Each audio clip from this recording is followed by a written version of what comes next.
7:47, vamos a conversar con Álvaro Marchante, gerente de Comunicaliza, sobre estas cifras que habíamos hablado hace un momento del presidente de la República y sus calificaciones de los primeros 100 días. Álvaro, gracias por acompañarnos.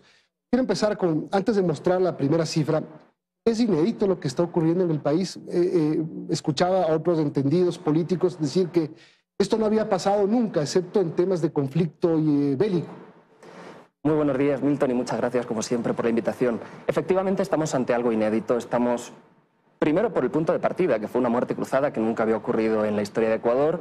Luego, por todos los hechos que sucedieron, que llevaron a la gente a ver la inseguridad como un problema, vamos a decir ya, de unas proporciones muy altas. Prácticamente en el momento en el que se declara el estado de guerra, el conflicto armado no internacional, 1 de cada 2 ecuatorianos creían que el principal problema del país era la inseguridad. Ahora mismo este dato ha caído casi 20 puntos. Estamos hablando de en torno al 34% que ahora ven la inseguridad como el principal problema. Entonces, estábamos en un momento de miedo, que además fue curioso porque hicimos una encuesta justo en los primeros días de enero.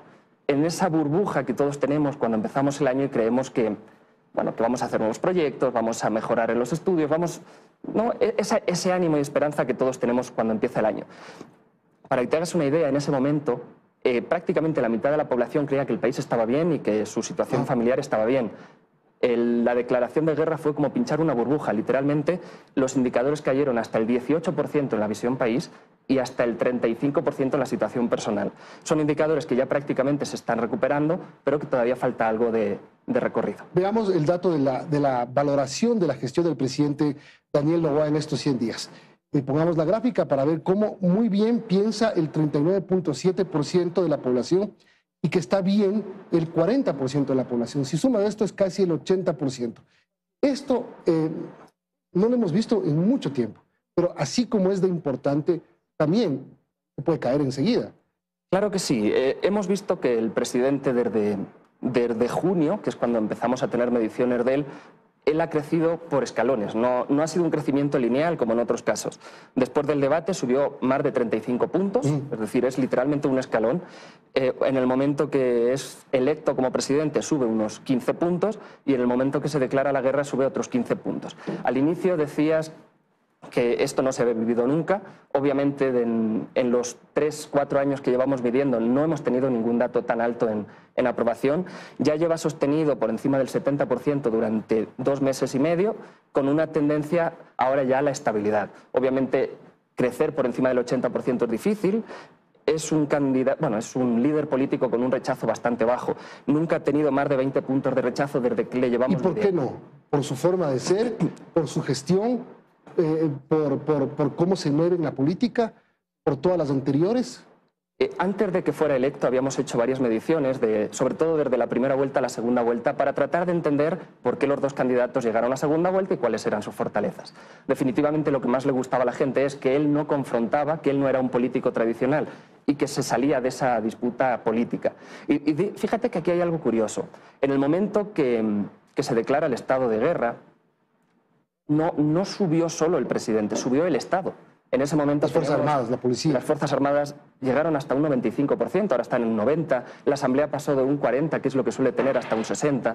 Es decir, subió el Estado, la Fiscalía pasó también de 35% a casi 60%. Estamos hablando de que ese miedo colectivo se fue hacia una persona que estaba liderando, pero todo el Estado creció. ¿Y por qué puede pasar eso en la población? ¿Qué efecto psicológico existe en la gente que de estar un día que no queremos saber nada de los políticos, ni del presidente, ni de la Asamblea, ni de nadie, a depender de ellos y abrazarnos en ellos, porque es lo que los ecuatorianos hemos hecho, sentir esa sensación? Y veamos el tema de esta segunda gráfica, que es los efectos de declarar la guerra. 58.6% de tu encuesta, la gente dice que en algo ha mejorado la situación después de declararse el conflicto armado. Es decir, ¿cómo podemos psicológicamente cambiar de opinión de un día para el otro? ¿Qué cosas mágicas se hacen?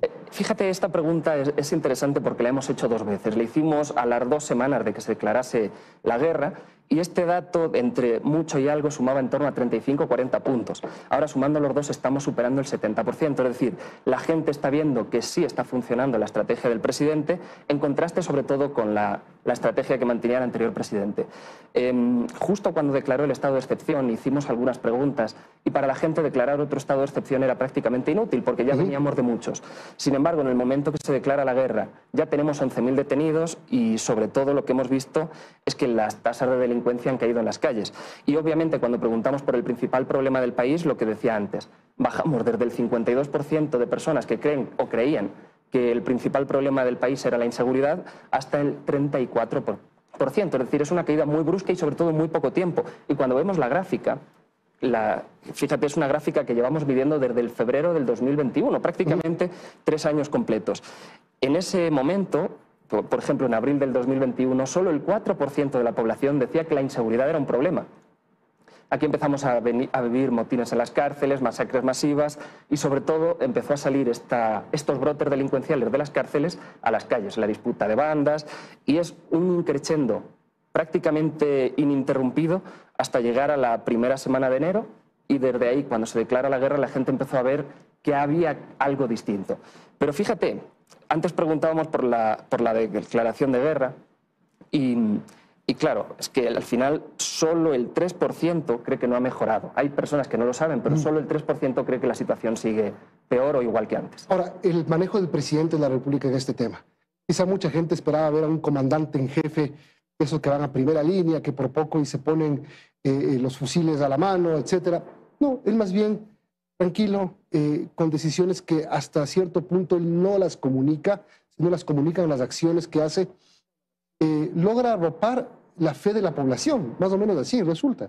Hay muchos estilos de liderazgo. Hay liderazgos como los que tuvimos en otro momento con Rafael Correa, que era, vamos a decir, comunicar todo el tiempo lo que se está haciendo para evidenciar que hay una gran cantidad de obras, de acciones, de ayudas, etcétera. Y luego hay otros estilos que son mucho más silenciosos, lo que se llama la subcomunicación, en el cual tratan solo de dar los mensajes más fuertes para que tengan impacto y el resto dejarlo a su equipo.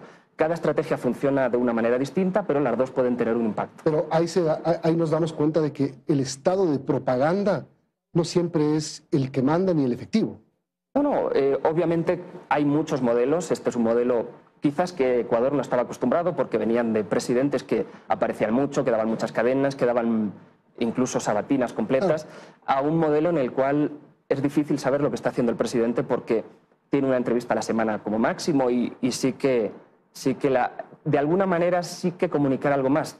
Pareciera que podría dar más respuestas a la gente en un momento en el que, como decíamos antes, cuando se declara la guerra todos vamos mirando a la figura del comandante en jefe para ver qué está pasando, si ya estamos bien, si ya se ha recuperado la situación del país.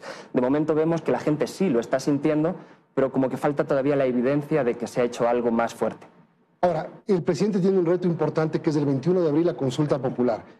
De por medio está el incremento del IVA el 1 de abril, es decir, habrá tiempo suficiente entre el 1 y el 21 de abril para que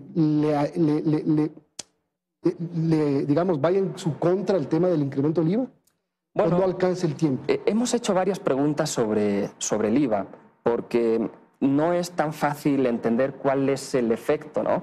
Entonces, antes preguntábamos si estaba a favor o si estaba en contra, y es como que la gente no tenía tan claro si eso estaba bien, si estaba mal, cuánto me iba a afectar. Entonces, ahí el no ganaba. Luego cambiamos la forma de preguntar vamos a decir, porque era bastante interesante la forma. Primero, estoy a favor, 3 puntos es poco, una opción que elige el 12%. Luego una intermedia de estoy en contra pero entiendo que era necesario, que esto suma ya el 34,3, es decir, habría un sentimiento de aceptarlo o estar a favor del 46%, frente a un 34% que de ninguna manera creía que el IVA era la solución. Pero la gente de alguna manera lo acepta. Veamos el último gráfico que tiene que ver con la consulta popular, porque si es que hoy fuera la consulta popular, el presidente gana en todas las preguntas. ¿Cómo has pensado votar? El sí, el 40,8%. ¿Y cómo saldrías a votar? No, el 13,9% con una indecisión del 45%. Efectivamente, aquí hemos hecho varias preguntas a lo largo de las encuestas sobre las propias preguntas de la consulta. Obviamente en un lenguaje más ligero porque están escritas de una manera muy legal. Todas ganan. Todas ganan por encima del 70%, salvo la del empleo, que está en torno al 62%. Pero aquí, en concreto, preguntamos por la forma que la gente, al margen de las preguntas, votaría. En general. Porque, claro, tenemos que un 72,5% de la población sabe que hay una consulta, pero cuando preguntamos cuánto saber de la propia consulta, el 65% dice que sabe poco o nada. Por eso hemos puesto esta pregunta.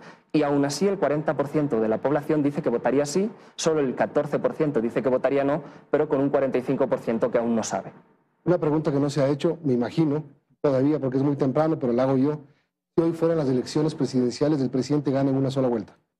Es un escenario que no hemos medido todavía, falta mucho hasta las propias elecciones, pero fíjate, es muy raro que convivan en el mismo momento y en el mismo país dos figuras con una aprobación del 60% hacia arriba. Ahora mismo tenemos un presidente con...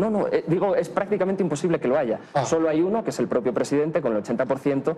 Incluso cuando vemos al resto de actores, como vamos a decir, siempre se busca lo contrario, que podría ser el correísmo, Rafael Correa en este sentido está en una de sus cifras más bajas desde que estamos midiendo y prácticamente le medimos siempre. Está en 44,5%, lleva estancado unas 4 o 5 semanas en esa cifra, que es una de las más bajas, ¿no? Y sobre todo lo que ha ocurrido es que ha aumentado el rechazo. Ahora mismo está en 45 de aprobación, 42 de rechazo. Es decir, es la primera vez que tiene más negativas que positivas. Bueno, tiene todavía 3 puntos más de positivos, pero claro, el RAT se está ajustando mucho. Durante toda la campaña se mantuvo entre el 52 y 55. Una vez que pasan las elecciones cae al 48 y desde ahí ha ido cayendo paulatinamente. Bueno, aquí lo importante son los 100 primeros días que pasan con un casi 80% por la gestión del presidente. Así es. Gracias, Álvaro. Encantado, Milton. Álvaro Marchante, gerente de Comunicaliza. Ahí están las cifras de estos primeros 100 días del presidente de la República, Daniel Noboa, que las pasa de sobra. Vamos a terminar hoy, vamos con las noticias locales y nos vemos más tarde. Tenga buen día.